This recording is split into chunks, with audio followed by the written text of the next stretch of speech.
There might have been just as many burger joints attached to sports stars as there were McDonald's and White Castle ripoffs. But original or not, they weren't all destined to stick around forever. Back in the late 1950s, NFL star Gino Marchetti teamed up with several other football players to open Gino's Hamburgers in Dundalk, Maryland.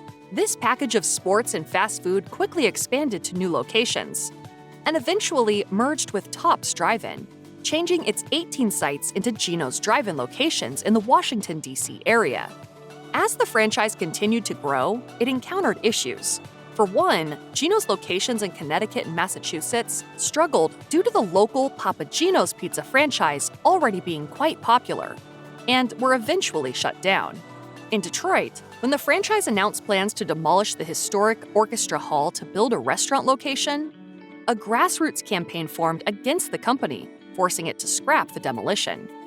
In 1982, the Marriott Corporation purchased the chain, converting most of its locations into Roy Rogers restaurants.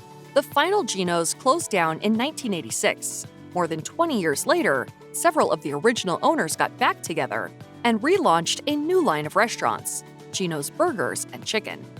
In Indianapolis, Indiana, brothers Donald and Frank Thomas owned the General Equipment Company, which was hired by Burger King to manufacture a specific kind of broiler. The process soon inspired the Thomases to create their own fast food place, opening the first Burger Chef in 1957. The two brothers patented their flame broiler, which boasted the ability to make 800 burgers an hour, and their 15-cent burgers spread quickly. Within 10 years, Burger Chef was the second largest burger chain in the nation, right behind McDonald's, which can be seen as ironic, as Burger Chef was arguably the pioneer of the modern kids' meal. Puzzling pickles, what's a fun burger? Well, it's a delicious burger with a smile on the wrapper and a prize inside. The franchise created the Fun Burger, a smaller hamburger which included puzzles and a toy, and eventually the Fun Meal, which included a burger, french fries, a soft drink, a sweet treat, and a toy. When McDonald's introduced its Happy Meal years later, Burger Chef sued the fast food giant, though ultimately lost the fight. By the late 1970s, the franchise was struggling financially, and in 1982, 679 Burger Chef locations were sold to Hardee's for $44 million, with most being converted into Hardee's restaurants. Some independent Burger Chef locations continued to operate for a few years afterward, but the final Burger Chef, located in Cookeville, Tennessee, was shut down in 1996. When the fast food hamburger chain White Castle became popular in the early 1920s, several imitators emerged, with White Tower hamburgers probably being the most successful. Founded in 1926, the copycat burger franchise went to great lengths to find out the secrets of White Castle, which included hiring White Castle ex-employees, copying its uniforms, and using a similar architecture and design for the buildings. Even their slogan, "Take home a bagful," was similar to White Castle's "Buy 'em by the sack." White Tower hamburgers gained a following in and surrounding Wisconsin, and for decades, burgers and coffee both cost 5 cents each. According to On Milwaukee, White Tower even offered people free meals on Christmas Day, just to make sure that no single man, whether black or white, resident or transient, should go hungry. White Castle eventually took the copycat to court for trademark infringement and won. White Tower was ordered to change its architecture, keep out of White Castle's markets, and pay royalties to the copied brand. Surprisingly, White Tower's evolution into a modern coffee shop was well-timed, and the brand continued to see some success. However, it didn't keep up its business model for a car-filled, post-war America. When foot traffic decreased significantly, so did White Tower's business.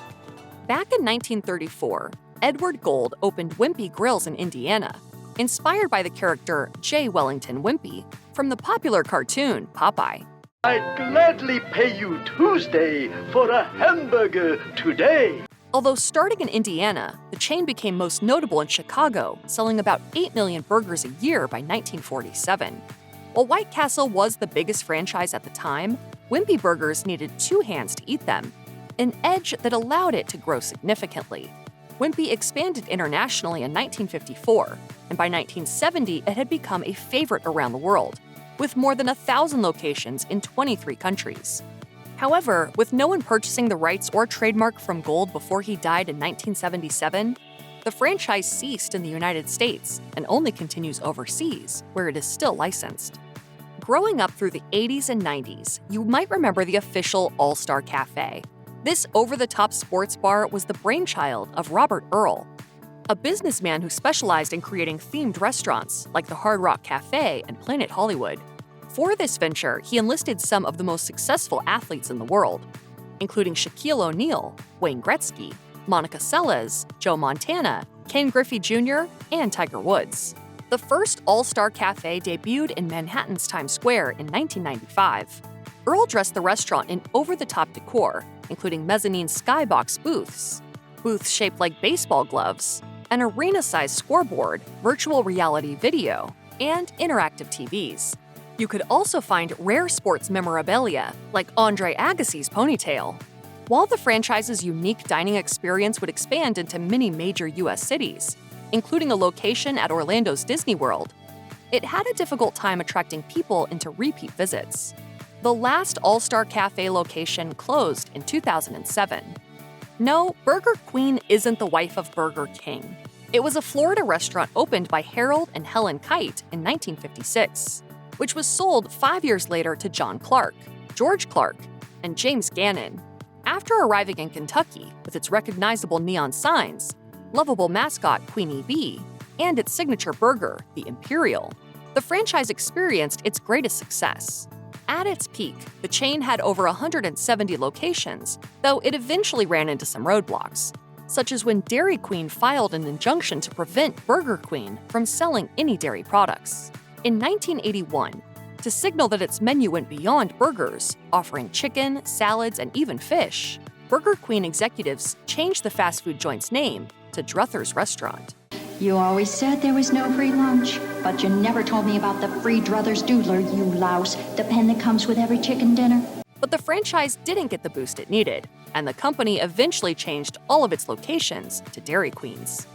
Carrols was a branch of the Tasty Freeze chain that opened in Indiana in 1956. But after seeing the burger stands in California, businessman Herb Slotnick secured the rights to more Carrols locations in order to bring something similar to upstate New York.